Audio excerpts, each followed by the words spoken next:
നമസ്കാരം. ഞാൻ ഓമനക്കുട്ടൻ. തിരുവമ്പാടി കുര്യാറ്റുപുറത്തില്ലത്ത് കിരാതരുദ്ര മഹാദേവ സന്നിധി. മഹാദേവന്റെ കിരാതഭാവത്തിൽ വിഗ്രഹ പ്രതിഷ്ഠയോടുകൂടി കുടികൊള്ളുന്ന പുരാതനമായ ഒരു ശിവസന്നിധിയാണ് തിരുവമ്പാടി കിരാതരുദ്ര മഹാദേവ സന്നിധി.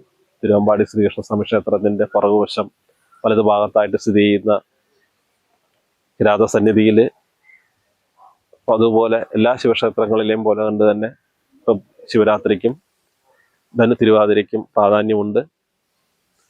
വിഗ്രഹപ്രതിഷ്ഠയോടെ ഇരിക്കുന്നത് കൊണ്ട് അവിടെ പൂർണ്ണമായിട്ടും പ്രദക്ഷിണം വയ്ക്കാമെന്നുള്ളതൊരു പ്രത്യേകത കൂടെ ക്ഷേത്രത്തിലുണ്ട്.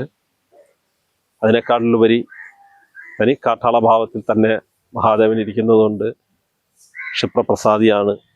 പല കാര്യങ്ങളിലും പലർക്കും അനുഭവമുണ്ട്. പല കാര്യങ്ങളും പ്രാർത്ഥിച്ചിട്ട് നടന്ന കാര്യങ്ങളുണ്ട്. പല അസുഖങ്ങളും ചികിത്സയിലൂടെ തന്നെ മാറ്റുന്നു. ആ ചികിത്സ ഫലിക്കാൻ വേണ്ടിയിട്ട് പലരും വഴിപാട് ചെയ്തിട്ട് അങ്ങനെ അനുഭവമുള്ള ഒരുപാട് പേരുണ്ട്. പലരുടെയും കാര്യങ്ങൾ നടന്ന അനുഭവങ്ങളുണ്ട്. കിരാതന്റെ ആ ഒരു സ്വഭാവത്തിലായതുകൊണ്ട് ചുട്ട നിവേദ്യം, അതായത് എട്ടങ്ങാടിയിലെ ഏതെങ്കിലും ഒരു വിഭവം, അതായത് കപ്പ, ഏത്തപ്പഴം അങ്ങനെയുള്ളതൊക്കെ ഭഗവാന്റെ സന്നിധിയിൽ തന്നെ ചുട്ടെടുത്തുകൊണ്ട് വൈകുന്നേരങ്ങളിൽ ചുട്ടെടുത്ത് ഇലയിൽ പൊതിഞ്ഞ് കരിക്കിനോടൊപ്പം ഭഗവാന് നമ്മൾ തന്നെ നീതിക്കാൻ കൊടുക്കുകയാണ്. അത് ഭക്തർ ചെയ്യുന്ന നിവേദ്യം കാട്ടളനായതുകൊണ്ട്, കാട്ടാള ഭാവത്തിലായതുകൊണ്ട് മഹാദേവൻ സ്വീകരിക്കുകയാണ്.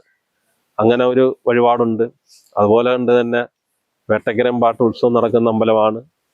നാളികേരം നമ്മൾ ഭഗവാൻ ഇഷ്ടമാണോ എന്ന് അറിയാനായിട്ട് നമ്മൾ തന്നെ ഒരു 10-25 മേടിച്ചോ മണ്ഡപത്തിൽ കൊണ്ട് വെച്ച് കഴിഞ്ഞാൽ നമ്മൾ തന്നെ പിറ്റേ ദിവസം ചെല്ലുമ്പോൾ അത് പൊട്ടിയിരിക്കുന്നത് തന്നെ കാണാം. അത്ര പവർഫുള്ളായിട്ടുള്ള, അത്ര ശക്തിയുള്ള ഒരു മൂർത്തിയാണ്. വളരെ പുരാതനമായ ഒരു മൂർത്തിയാണ്. ആലപ്പുഴയിലെ വളരെ അപൂർവമായിട്ട്, അതായത് മഹാദേവന്റെ കിരാതഭാവത്തിലുള്ള പുരാതനമായ ഉപദേവതകൾ ഇല്ല എന്നുള്ളതാണ്.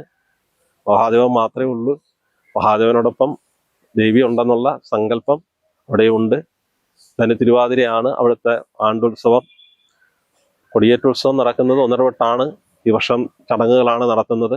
1000 കുട ധാര, അതുപോലെ ചുട്ട നിവേദ്യം, ദീപക്കാഴ്ച, പിന്നെ ഉമാമഹേശ്വര പൂജ, മൃത്യുഞ്ജോമങ്ങൾ, ഇതൊക്കെ ഉണ്ട്. മൃത്യുഞ്ജോമമൊക്കെ എല്ലാ ദ്രവ്യങ്ങളും കൂടി കൂട്ടിയുള്ള മൃത്യുഞ്ജോമമാണ്. ഒരാൾക്ക് ഒരു ദിവസം മാത്രമേ ചെയ്യാൻ പറ്റുള്ളൂ. അതായത് എരിക്കും എല്ലാം കൂടെ ഉള്ള വിഭവങ്ങൾ, എല്ലാ ദ്രവ്യങ്ങളും കൂടെ ചേർന്ന് നടത്തുന്ന വിപുലമായ മൃത്യുഞ്ജോമം തന്നെയാണ് അവിടെ ചെയ്തു വരുന്നത്. അതുപോലെ 12,000 കൂടെ അഭിഷേകം ചെയ്യാറുണ്ട് മഹാദേവന്. 12,000 കൂടെ അഭിഷേകമൊക്കെ ചെയ്യുന്ന ഒരാൾക്ക് അത് മഹാദേവന്റെ അനുഗ്രഹം നമ്മുടെ കൂടെ തന്നെ വരുമെന്നുള്ളതാണ് അനുഭവസ്ഥര് തന്നെ പറയുന്നത്.